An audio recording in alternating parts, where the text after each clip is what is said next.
महाराष्ट्र के उल्लासनगर से इंसानियत को शर्मसार कर देने वाली एक सनसनीखेज घटना सामने आई है। कैंप 3 इलाके में शिकायत दर्ज कराने जा रही एक महिला और उसके परिवार पर बीच सड़क पर बेरहमी से हमला कर दिया गया। आरोप है कि महिला के बाल काटे गए, उसे अर्धनग्न कर लाठी डंडों से पीटा गया और गले में चप्पलों की माला डालकर उनका जुलूस निकाला गया। इस अमानवीय घटना का वीडियो सोशल मीडिया पर भी सामने आया है, जिसके बाद इलाके में भारी आक्रोश फैल गया है।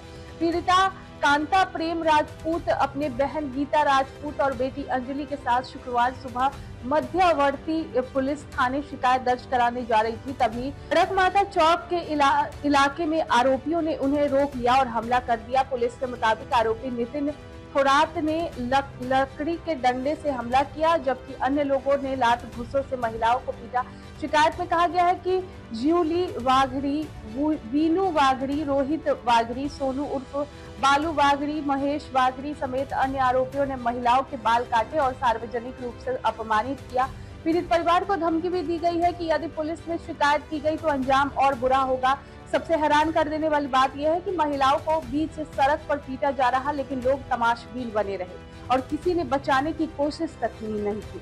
मामले में भारतीय न्याय संहिता 2023 के तहत केस दर्ज 2 महिलाओं को गिरफ्तार किया गया है, जबकि अन्य आरोपियों की तलाश जारी है। या संदर्भात श्रीमती कांता प्रेम राजपूत हिने तक्रार केली असून ती तक्रार मध्यवर्ती पोलीस स्टेशनला दाखल आहे।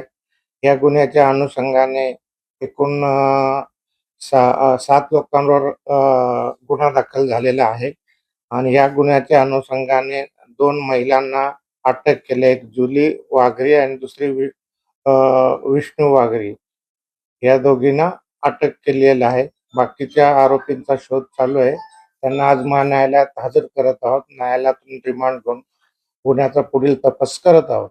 तर काय गुन्हा दाखल आहे आपल्याकडे या संदर्भात BNS 118(2), 115(2), 351(2), कंसात 3, 352, 189(2) आणि 3 कंसात 5 याप्रमाणे गुन्हा दाखल आहे।